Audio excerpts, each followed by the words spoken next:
Hola, Dios te bendiga. Quiero hablarte sobre el tema el único y verdadero Dios. Es un tema doctrinal muy importante para nosotros como cristianos. Y comienza diciendo las Escrituras, Deuteronomio capítulo 6, versículo 4. Oye Israel, el Señor nuestro Dios, el Señor uno es. Correlacionado a esa cita bíblica, tenemos la primera carta de Timoteo, capítulo 2, versículo 5, que declara lo siguiente: porque hay un solo Dios y un solo mediador entre Dios y los hombres, Jesucristo hombre. La Biblia, cuando empieza su narrativa en Génesis capítulo 1, versículo 1, declara en la Escritura tres términos importantes. Dice: en el principio creó Dios los cielos y la tierra. Y los tres términos que están en este texto son principio, tierra, cielos. ¿Por qué son importantes? Porque para que la vida pueda transcurrir hay tres factores fundamentales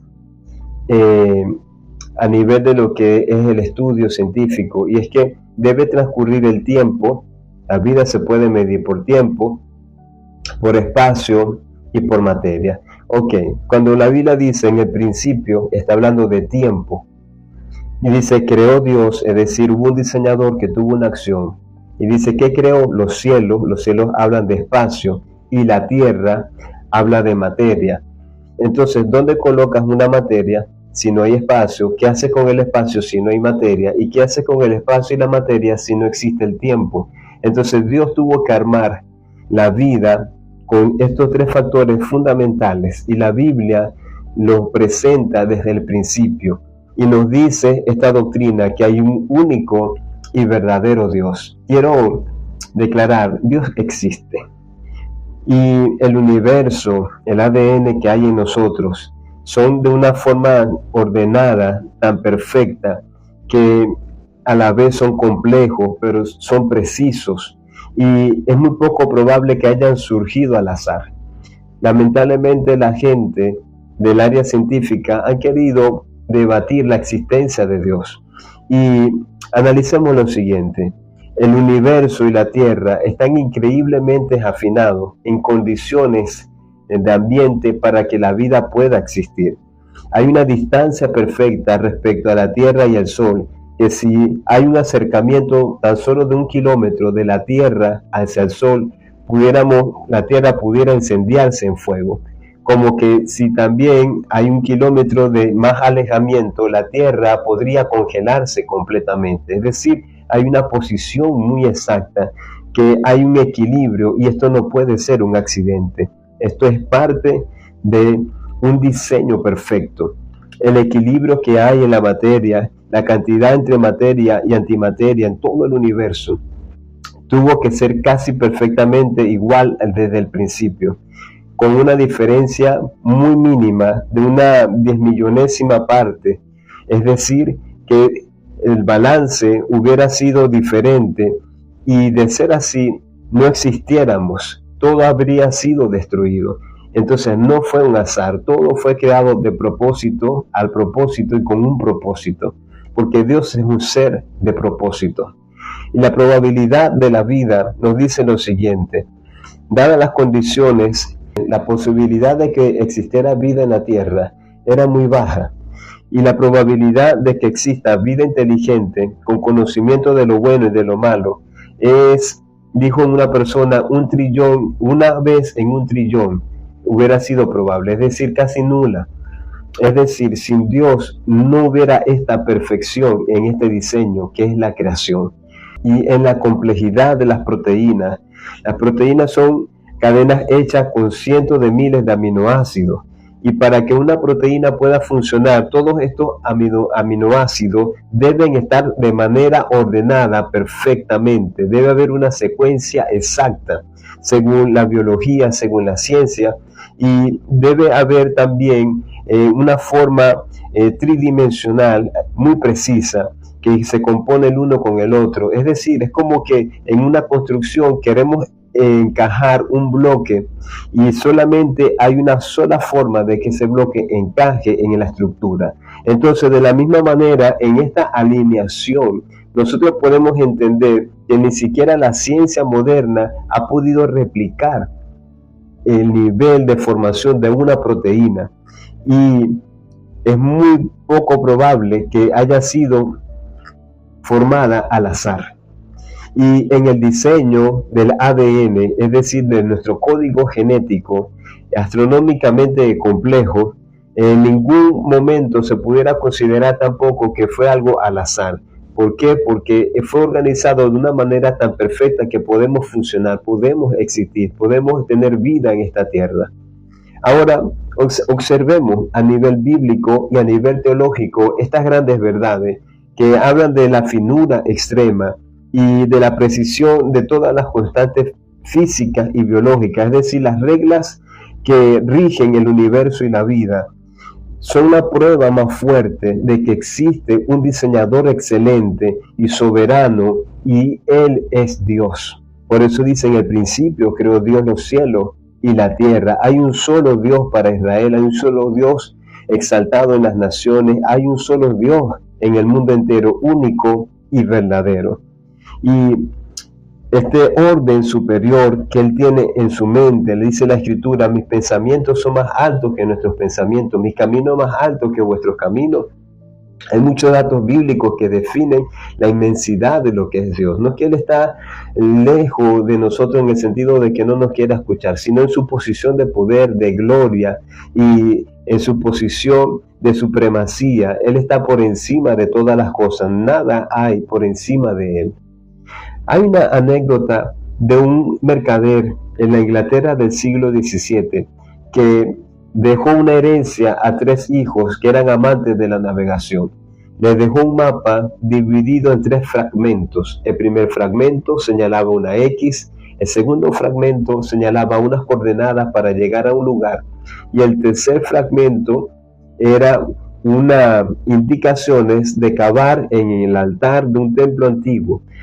Y Él les dejó un tesoro a ellos. Les dije: el tesoro ya está ordenado para que se lo repartan. Entonces los hijos por separado intentaron buscar el tesoro y no pudieron encontrarlo por separado, hasta que uno de ellos les dijo: vamos a unir los fragmentos del mapa, porque uno quiso buscar por coordenadas y terminó deshidratándose en la isla. Otro quiso buscar solamente por una señal de la X, que fue el fragmento que tenía, pero el otro, el que tenía que había un templo y un altar, dijo: vamos a ver. Y vieron todo el mapa completo, vieron las instrucciones exactas, las coordenadas, llegaron al lugar, siguieron las instrucciones, excavaron con éxito y sacaron el tesoro que este mercader, su padre, les había dejado. Y yo me pongo a pensar: ¿cuántas veces la gente quiere estudiar a Dios por facetas? Quieren estudiar solamente al Padre, otros quieren, es decir, a Jehová, otros quieren estudiar solamente a Jesucristo, y otros quieren solamente estudiar al Pentecostés y al Espíritu Santo. Debemos entender que en toda la Escritura hay un registro de este ser verdadero y único, pero que se manifiesta en 3 personas: como Padre, como Hijo y como Espíritu Santo. Ahora quiero hablar de algunas etimologías importantes. Por ejemplo, el término único viene del hebreo ijad, y es un concepto que significa una unidad compuesta y esencial, y habla de la exclusividad de Dios. Cuando se habla de este hebreo, no solamente se habla de una cifra, sino que se habla que es un ser que en su esencia admite una diversidad o unidad de propósito, multifacético. Por eso se comprende como Padre, como Hijo y como Espíritu Santo. Está relacionado con el griego heis, que es una unidad numérica y absoluta, y es un elemento que habla de algo indivisible. Y por eso el Nuevo Testamento lo declara en 1 de Timoteo 2:5: hay un solo Dios. Y esto nos dice que solamente hay una fuente de salvación y de mediación para conectarnos con Él. Él es la fuente de todo lo que nosotros necesitamos. Él es la fuente de nuestra existencia. Y observando esto, entonces la Biblia declara que Dios es único en el hebreo ejad, como también enfatiza que es multifacético, y que en el griego heis, que es la otra etimología, nos dice que Él es singular, habla de la singularidad de Dios, y exclusividad. Es considerado estos 2 términos podemos entenderlo de esta manera: es el único y verdadero Señor de todas las cosas.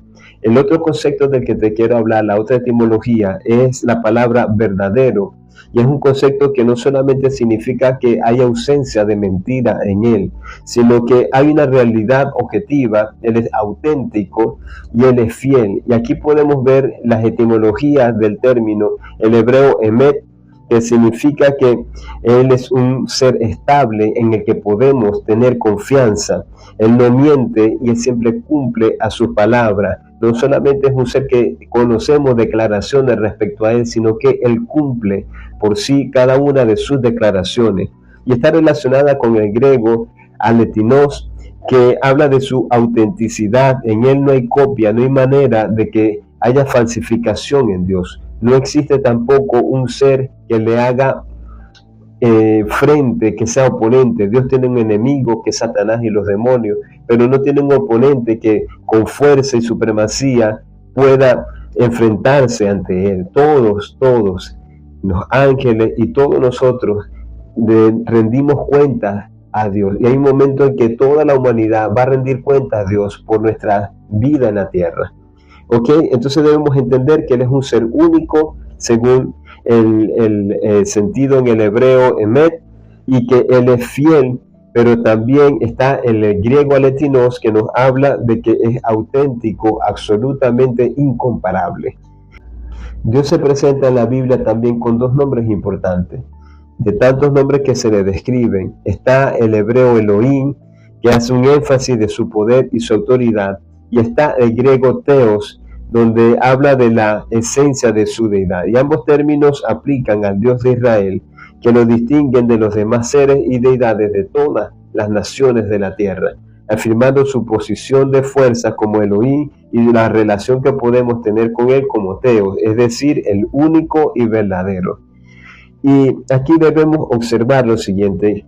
¿Por qué es importante estas etimologías? Porque nos ayudan a entender que en esta doctrina del único y verdadero Dios hay una piedra angular de monoteísmo que se centra en una afirmación fundamental. Es decir, Él es un ser supremo, único, eterno y creador. No hay nada ni nadie igual a Él que se le pueda comparar.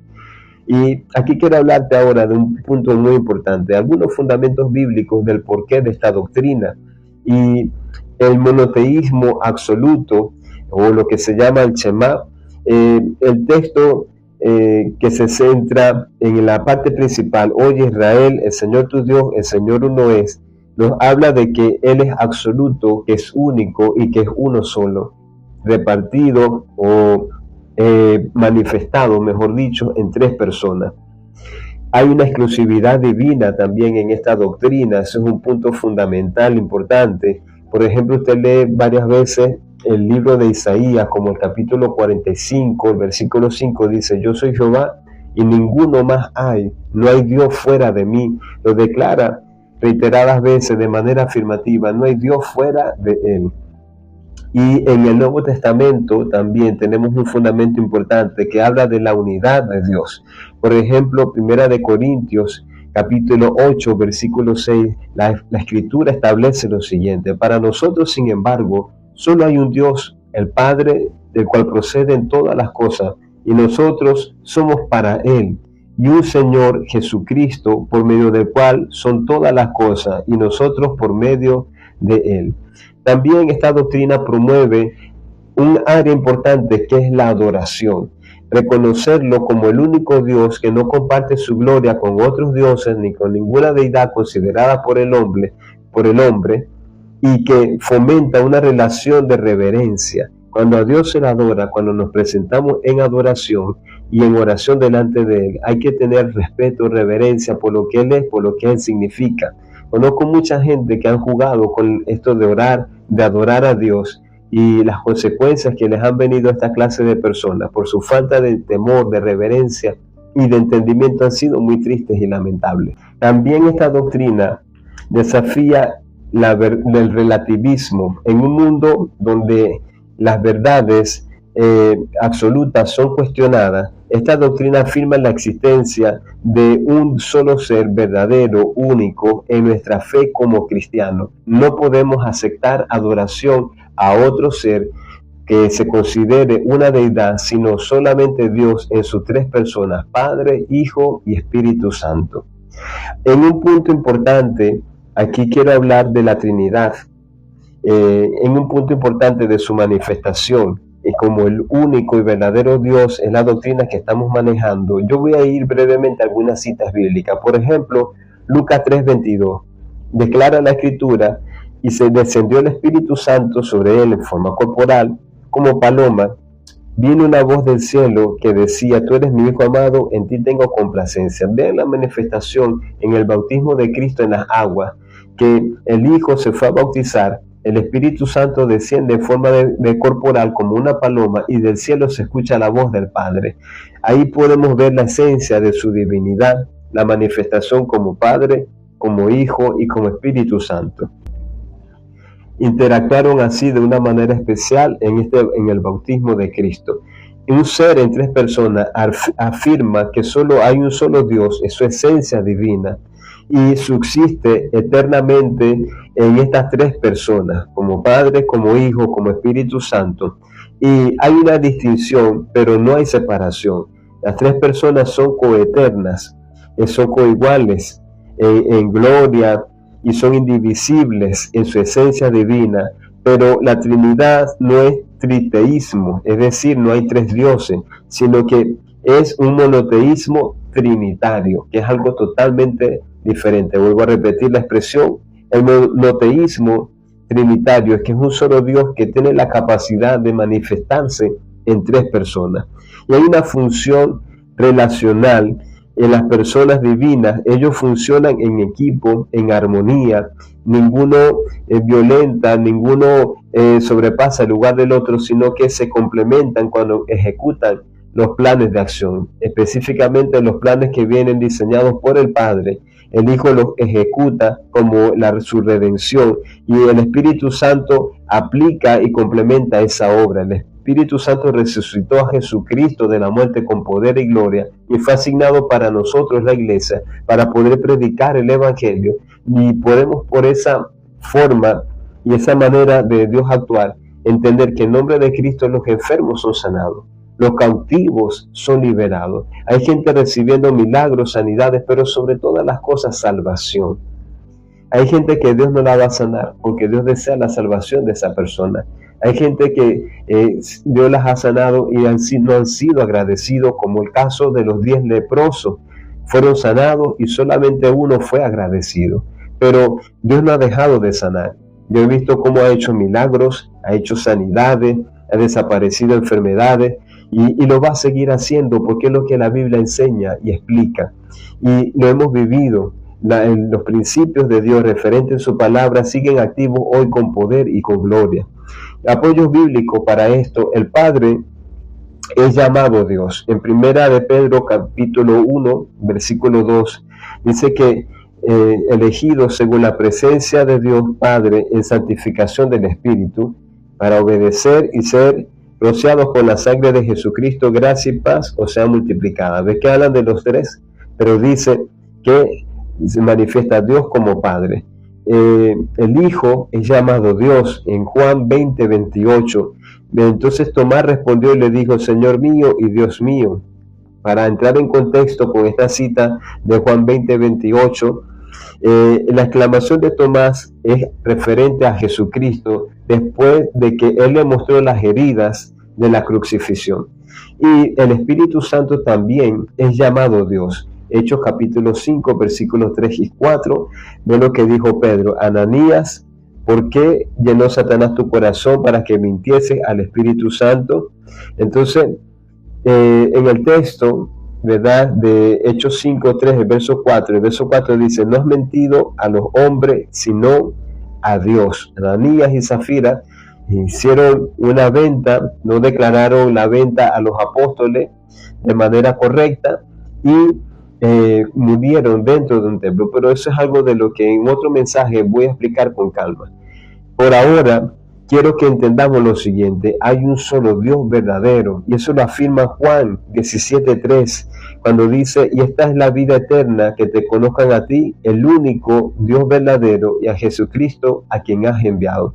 Entonces podemos observar a nivel bíblico o teológico, tomando todas estas verdades descritas, Dios, esta doctrina nos habla de monoteísmo, pero también es único, es eternamente funcional en tres personas distintas: Padre, Hijo y Espíritu Santo de Dios. Y cada uno se comporta bajo divinidad y autoridad de la deidad de Dios. Ahora hay otro punto del que te quiero hablar: la naturaleza de Dios. Dios es espíritu. Juan 4:24 dice la Escritura: Dios es espíritu. Jesucristo lo declaró. Y la única forma de conectarnos con Él es por la adoración en el Espíritu. Hay gente que ora, hay gente que lee la Biblia, hay gente que canta, y ellos creen que están adorando a Dios, pero si no lo hacen en el Espíritu no se pueden conectar con Él. Y Habacuc capítulo 1 versículo 13, la Biblia declara lo siguiente: muy limpio eres de ojos para ver el mal, y no puedes ver el agravio. Eso explica su pureza visual y su moral, su santidad. Santiago 1:13 declara la Escritura: nadie puede ser tentado de parte de Dios. Y hay gente que dicen que han sido tentados, que han pecado, y dicen que eso ha sido de parte de Dios, pero no es así. Esta cita refuta esa herejía, porque Dios no puede ser tentado por el mal y Él tampoco tienta a nadie. Ok, ahora hay algo importante en Dios: Él es inmanente y a la vez es trascendente. Cuando se habla de inmanencia es que Él está presente en la creación, Él está activo en su obra, en el universo, en la tierra, en nosotros, es activa y se mueve. Y dice la Escritura que nuestro cuerpo ha pasado a ser templo del poder del Espíritu Santo. Y es algo muy hermoso que Dios pueda de manera inmanente moverse en su creación, pero a la vez Él es trascendente, Él va más allá de la creación. La trascendencia habla más allá de la creación. Isaías 55:8-9 lo dice: porque mis pensamientos no son vuestros pensamientos, ni vuestro camino mis caminos, dijo Jehová. Así como son más altos los cielos que la tierra, así son mis caminos más altos que vuestros caminos, mis pensamientos más altos que vuestros pensamientos. Es decir, hay una infinita superioridad de Dios en su trascendencia, y Él va más allá de la humanidad, va más allá de la creación, y Él tiene un plan perfecto superior a lo que nosotros podemos entender en nuestros intelectos. Y la inmanencia, Él está presente en la creación. Por ejemplo, Hechos 17:8, la Biblia declara lo siguiente: porque en Él vivimos y nos movemos y somos, como algunos de vuestros propios poetas también han dicho, porque linaje suyo somos. El apóstol Pablo, declarando y citando a los poetas griegos, afirma la existencia de Dios, y Él está presente en nuestra vida, Él está presente en nuestra humanidad, y por ende está en toda la extensión de la creación entera. Entonces todo depende de Dios, todo está sujeto a Dios. Y debemos observar lo siguiente: la inmanencia habla de que Él es un ser cercano y activo, y la trascendencia habla simplemente de que Él es distinto y superior a la vez. Entonces Él habita en la eternidad y en la grandeza de todas las cosas. Ok, pero a la vez Él sostiene su creación. Es algo quizás un poco medio complejo de tratar de entender, pero estoy tratando de hacer lo más práctico posible. Quiero hablar ahora de los atributos esenciales. La unicidad de Dios está ligada a sus atributos, los cuales se describen como atributos incomunicables, es decir, atributos que solamente Él posee como ser. La omnipotencia es un atributo que habla que Dios es todopoderoso, capaz de hacer todo lo que está acorde a su carácter, y poder y facultad. La omnisciencia nos habla de que Él es todo pensante y todo pasante, conoce todas las cosas, conoce el pasado, conoce el presente y conoce el futuro. La omnipresencia, que es otro atributo incomunicable, Dios está en todo lugar al mismo tiempo. Y aquí quiero hablar lo siguiente. Usted lee Job, capítulo 1 y capítulo 2 del libro de Job, y Satanás, rindiéndole cuentas a Dios, dice: yo vengo de rodear la tierra y de andar por ella. Y Satanás mismo, que es enemigo de Dios, el antagonista del mal, no tiene poder de estar en todas partes al mismo tiempo. Él se vale de demonios, de espíritus que colaboran con él para él hacer planificaciones, atacar a los santos, atar a la humanidad en pecados, en vicios. Pero Dios es diferente. Él está en todas partes al mismo tiempo. Dios puede estar en todos los continentes, en todas las naciones, sanando, bendiciendo, dando revelaciones, porque Él no tiene límites y tiene eternidad. Dios no tiene principio ni fin. Él es el alfa y la omega y es inmutable. Su ser no cambia, en Él no hay sombra de variación y Él cumple siempre sus promesas. Los atributos comunicables o cualidades que pueden interactuar en la vida del hombre vienen de parte de Dios. Podemos tener, por ejemplo, conocimiento y sabiduría. Es un atributo del conocimiento, la presciencia, que incluye sucesos condicionales. Su sabiduría, que es una aplicación perfecta de ese conocimiento para un mejor fin. Es decir, cuando leemos su palabra, cuando tenemos una experiencia con el Espíritu Santo, Él nos hace ser personas con cierto nivel de sabiduría, de conocimiento, de principios bíblicos que nos ayudan para una vida de bendición, de logros y de propósito. Y su santidad también es un atributo comunicable. Habla de que Él está separado de toda impureza, de todo en lo moral, y lo distingue absolutamente en su creación, pero esa santidad es posible a través de una relación con el Espíritu Santo en nuestras vidas. Su justicia, Dios es un ser justo y nos puede justificar, nos ha justificado por el sacrificio de Cristo, su sangre derramada en la cruz del Calvario.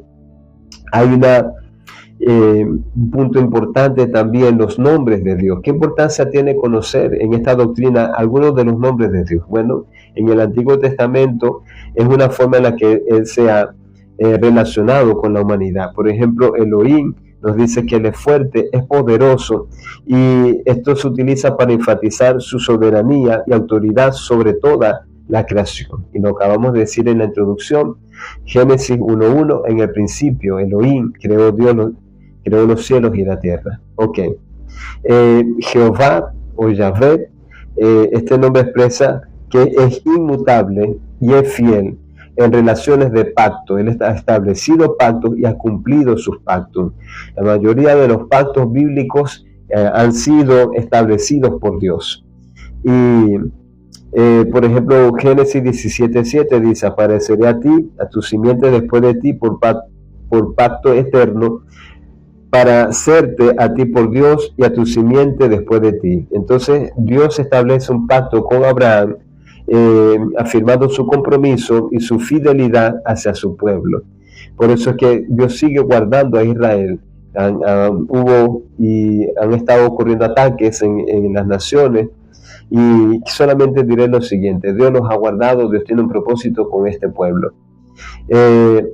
Adonai es uno de los nombres de Dios, significa Señor, y denota la autoridad de Dios sobre toda la creación, reconociendo su soberanía.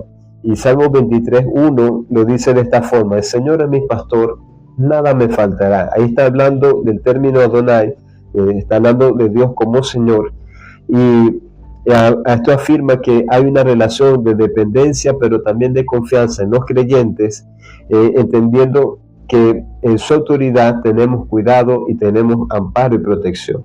Hay otros nombres, no voy a hablar de todos necesariamente, pero en el Nuevo Testamento tenemos el nombre Teos, que es el que comúnmente se habla en todo el Nuevo Testamento, y por ejemplo lo podemos ver en Juan 3:16, porque de tal manera amó Dios al mundo. Está hablando de Teos, Dios como ser, se traduce en su soberanía, y nos dice que Él ama, como Dios, Él ama a la humanidad.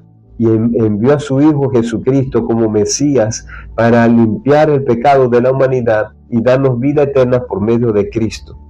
Ok, ahí tenemos también el nombre de Pater, el griego Pater, que significa Padre, es una expresión relacional con Dios, que nos ve como adoptados, y hay una relación por medio de Cristo en este sentido. Por eso la Escritura también dice en Efesios capítulo 1, dice, somos aceptos en el amado, hemos sido adoptados hijos suyos.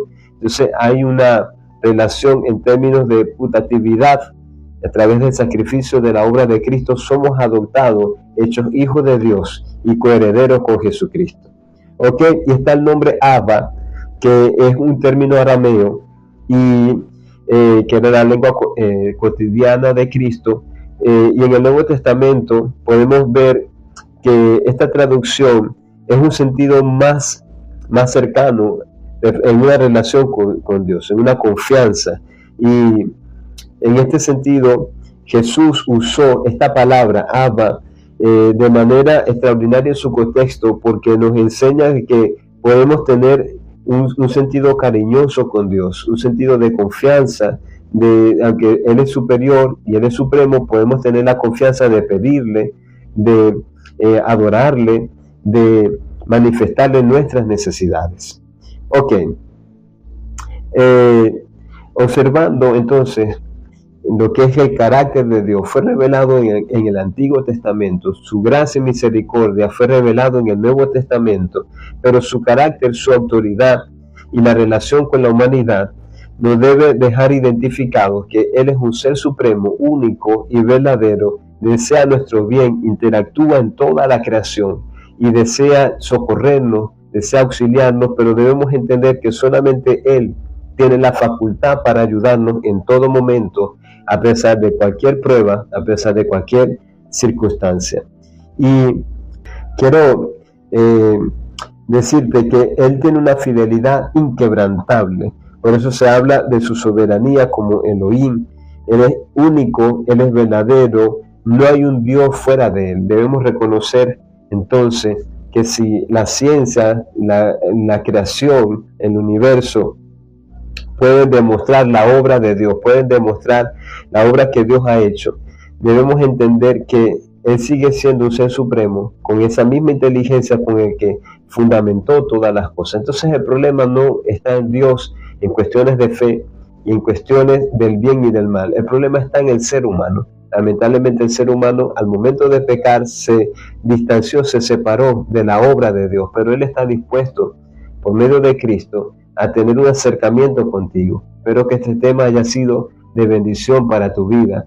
No adoramos imágenes, no adoramos ídolos, adoramos al único y verdadero Dios. El Señor te bendiga.